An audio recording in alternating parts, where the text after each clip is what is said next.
हाय, good afternoon. CNBC आवाज Motilal Oswal studios में आप सबका स्वागत है। बारी आज के नो योर कंपनी की, और आज कई सारी इंटरेस्टिंग थीम्स और स्टॉक्स पे चर्चा करते चलेंगे। पंकज रांदड़ साहब इक्विनॉक्स के हमारे साथ होंगे आगे, बल्कि जुड़ चुके हैं पंकज जी। Pankaj ji, good afternoon. थोड़ी देर में बातचीत शुरुआत करेंगे। अच्छा, अपफ्रंट तो निफ्टी रेडी रखना, आप उस पर ही आऊंगा। खैर, ये सारी चर्चा आगे करेंगे आप, मार्केट्स भी और स्टॉक स्पेसिफिक थीम्स भी। पहले दोपहर की टॉप हेडलाइंस। बाजार में आज सीमित दायरे में कामकाज। निफ्टी 26,100 के करीब फ्लैट, बैंक निफ्टी 400 पॉइंट मजबूत, मिड कैप्स और स्मॉल कैप्स में नरमी। उधर इंडिया विक्स करीब 6% नीचे, रुपया भी करीब 30 पैसे हुआ मजबूत। यूएस में रेट कट की उम्मीद में आईटी सेक्टर जोश में, इंडेक्स करीब 1.5% मजबूत। इन्फोसिस, टेक महिंद्रा निफ्टी के टॉप गेनर्स में शुमार। साथ ही सरकारी बैंकों में लौटी बहार, लेकिन रियल्टी, एनर्जी, कंज्यूमर ड्यूरेबल्स पर दबाव। दुबई में तेजस फाइटर जेट क्रैश होने से पूरे डिफेंस सेक्टर पर दबाव। डिफेंस इंडेक्स करीब 2% नीचे। एचएएल 4% टूटकर बना वायदा का टॉप लूजर। कंपनी ने कहा कारोबार, ऑपरेशंस, फाइनेंस पर कोई असर नहीं। बीईएल और भारत डायनेमिक्स में भी कमजोरी। नए लेबर कोड से स्टाफिंग और वर्कफोर्स सॉल्यूशन कंपनियों वाले शेयर दौड़े। टीमली सर्विसेज करीब 10% दौड़ा, तो वहीं क्वेस्ट कॉर्प में भी मजबूती। 21 नवंबर से लागू हुए 4 लेबर कोड्स। नए कानून से गिग वर्कर्स और प्लेटफॉर्म वर्कर्स को मिलेगी सिक्योरिटी। भारत को लेकर जेफरीज बुलिश, बोला अर्निंग के लिहाज से बुरा दौर बीता। का वित्त वर्ष 2027 में 13 से 15% अर्निंग ग्रोथ संभव। सीमेंट और टेलीकॉम दिखा सकते हैं दम। ऑटो, बैंक, पावर और कंजम्पशन शेयरों पर भी बुलिश नजरिया। 1 दिसंबर से शुरू होगी शीतकालीन सत्र। इंश्योरेंस सेक्टर में एफडीआई की सीमा बढ़ाने और न्यूक्लियर पावर सेक्टर में निजी भागीदारी बढ़ाने के लिए बड़े कदम संभव।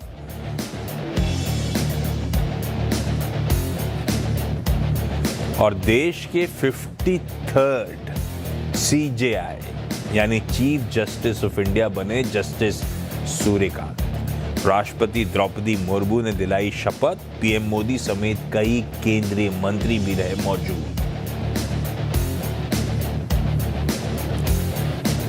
आज प्रोड्यूसर साहब निकल पड़े थे, 1 नहीं 2 नहीं 8 हेडलाइंस। रांदड़ साहब भी इंतजार करते करते थक गए होंगे। खैर, मार्केट स्क्रीन्स पर लेकर आता हूं। पहले बिल्कुल फ्लैट इस समय बाहर। अच्छा, दायरे में वॉलेटाइल जरूर है। हम एक समय भारतीय बाजार 75 पॉइंट इन ग्रीन था। एक समय हमने वो जो नीचे लाल डिप दिख रहा है वो 20 पॉइंट कह लीजिए आप दबाव में भी आए थे। तो मोटा मोटी 100 पॉइंट के दायरे में और काफी वोलेटाइलिटी के साथ कामकाज, जैसे कि हमने फ्राइडे को भी वोलेटाइल सेशन प्ले आउट होता हुआ देखा था। दरअसल थर्सडे को ऑल टाइम हाईज लगाए थे भारतीय बाजार ने। उस ऑल टाइम हाई थर्सडे के इंट्राडे में लगाने के बाद से सब्सिक्वेंट सेशंस में दायरे में वोलेटाइलिटी काफी ज्यादा, और दायरा ऐसा कि फ्राइडे का ट्रेडिंग रेंज जो थी वो थर्सडे के दायरे के अंदर समा गई, और अब तक का जो कारोबारी सत्र जा रहा है हम फ्राइडे के ट्रेडिंग रेंज के अंदर ही हैं। तो इनसाइड डे जो है वो बनते चले जा रहे हैं। तो लार्जली कह लीजिए आप कंसोलिडेशन भारतीय बाजारों में इस समय होता हुआ। पर हां, ये तब हो रहा है जब ग्लोबल क्यू सपोर्टिव है। फ्राइडे को यूएस में 1% का उछाल था। यूएस फ्यूचर्स इस समय जो कामकाज चल रहा है 1/4 से 2/3% बढ़त के साथ कामकाज हो रहा है। हमारे सारे एशियन पीयर्स, जापान का बाजार निकई बंद है, बाकी सारा एशिया बढ़िया मजबूती के साथ ट्रेड कर रहा है। तो उस लिहाज से हम अंडर परफॉर्म कर रहे हैं, इसको ऐसे भी रीड करा जा सकता है।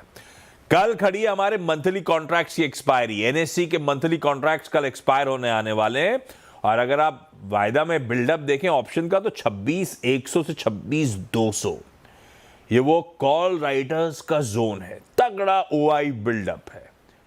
26,100 पे तकरीबन मतलब 2.25-3 करोड़ शेयर्स का बिल्डअप नजर आएगा आपको, और लाइकवाइज 26,200 के जोन्स। तो वो ट्रेजेक्टरी बड़ी इंपॉर्टेंट है। उसी ट्रेजेक्टरी पे आके हम लोग फिजल आउट हुए थे। 140-150 इंटरडे हाइस थे। नीचे 26,000 पे सबसे तगड़ा पुट राइटर्स का बिल्डअप है, और 25,900 पे। तो नीचे वो ट्रेजेक्टरी इंपॉर्टेंट हो गई है कल की एक्सपायरी के लिए।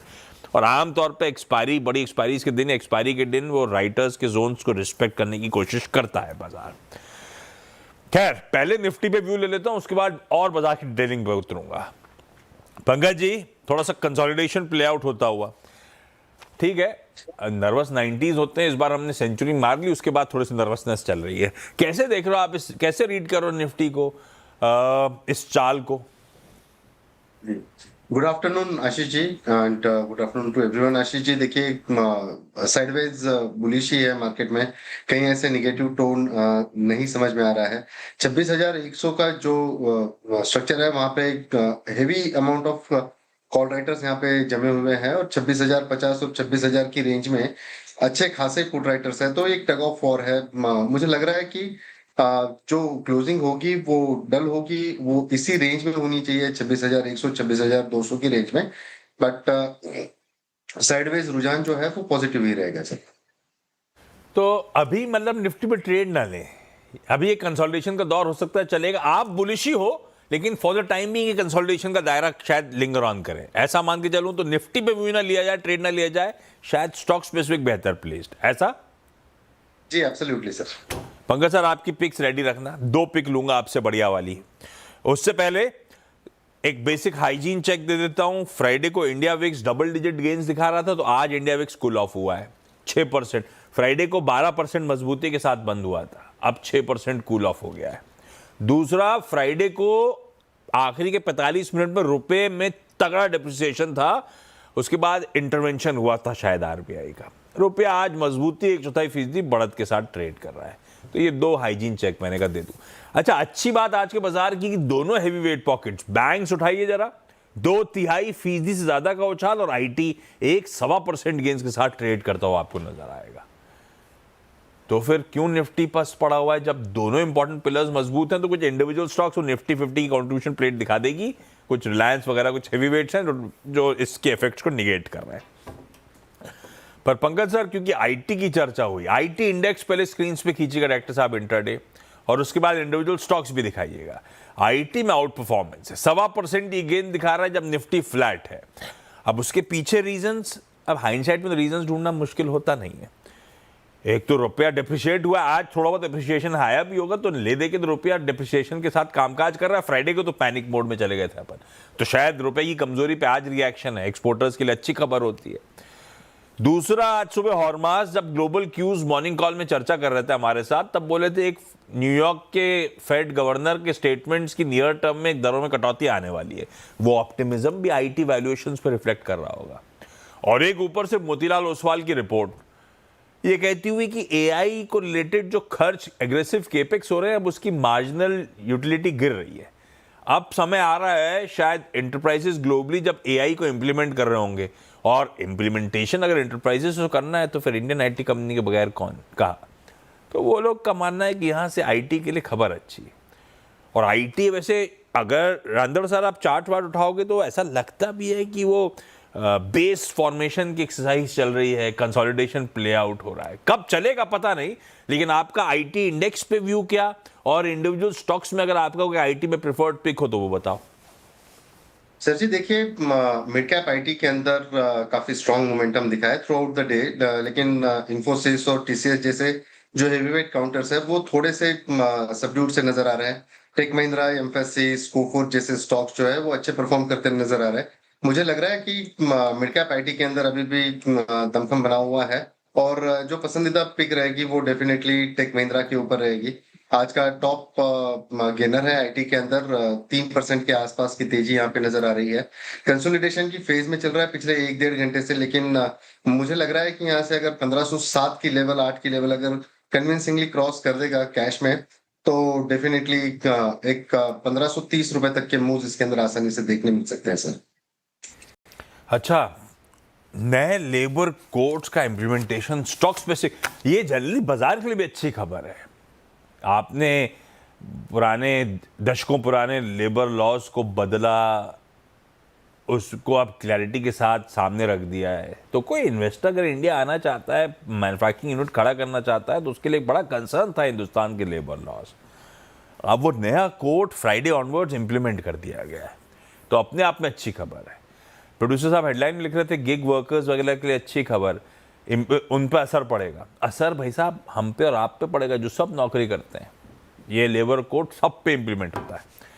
खैर, कुछ इंटरेस्टिंग मूव्स, क्योंकि फॉर्मलाइजेशन की तरफ बढ़ रहा है ये लेबर फोर्स। टीम लीज एक ऑब्वियस बेनिफिशियरी। साल का चार्ट उठाइएगा, कुछ नहीं करा है स्टॉक ने, साल के लोस पे ट्रेड कर रहा था। लेबर लॉस सरप्राइज के तौर पे फ्राइडे को आए और आज टीम लीज का काउंटर डबल डिजिट गेन्स के साथ 11% मजबूती के साथ ट्रेड कर रहा है।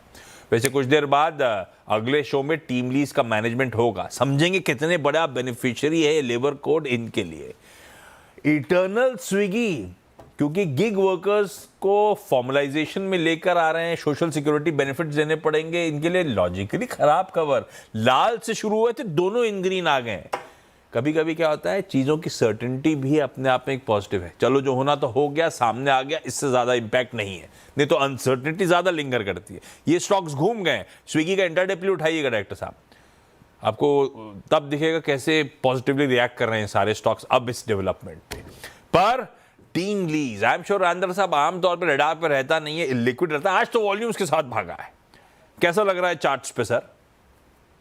सर देखिए, प्योरली जो मूव है ये न्यूज बेस्ड ही है। अगर हम लोग पीछे का अगर वॉल्यूम का एनालिसिस करते हैं, तो 2 से 3 महीने में एवरेज वॉल्यूम के मुकाबले कम से कम 20 गुना 30 गुना के आसपास के वॉल्यूम्स आज अकेले दिन में हुए हैं। तो डेफिनेटली यहाँ पे कहीं ना कहीं ऊपर आकर 1880 की रेंज में आकर ये एग्जॉस्ट होना चाहिए। बहुत बड़ी तेजी नहीं लग रही है, प्योरली न्यूज का इम्पैक्ट है जिसके कारण इसकी तेजी नजर आ रही है। हाँ बिल्कुल, न्यूज का इम्पैक्ट, तो मतलब इसमें ट्रेड वेड नहीं लेना। तो फिर भाई ये स्विगी या फिर वो इटर्नल चार्ट वार्ट में कुछ अभी वीकनेस तो है ही। इटर्नल कूल ऑफ होते होते 300 की दहलीज पे आके खड़ा हो गया था ऑलमोस्ट। अभी क्या चला डायरेक्टर साहब, जरा स्टॉक उठाया, फटाफट स्क्रीन मूव करो डायरेक्टर साहब। कैसा लग रहा है अंदर साहब ये स्टॉक, स्विगी या इटर्नल? सर अगर प्रेफरेबल बेट अगर पूछेंगे स्विगी और इटर्नल में, तो डेफिनेटली इटर्नल के ऊपर नजरें काफी स्ट्रांग है। मुझे लग रहा है यहाँ पे कि जिस तरीके से ये प्लेस्ड है, ये एक बेस वायलेशन होकर आया है। 295 का एक छोटा सा स्टॉप लॉस रखें यहाँ पे, पर एक पोजिशनल पॉइंट ऑफ व्यू से इसको लिया जा सकता है। 330-350 रुपए तक के टारगेट्स आने वाले कुछ दिनों में देखने मिल सकते हैं।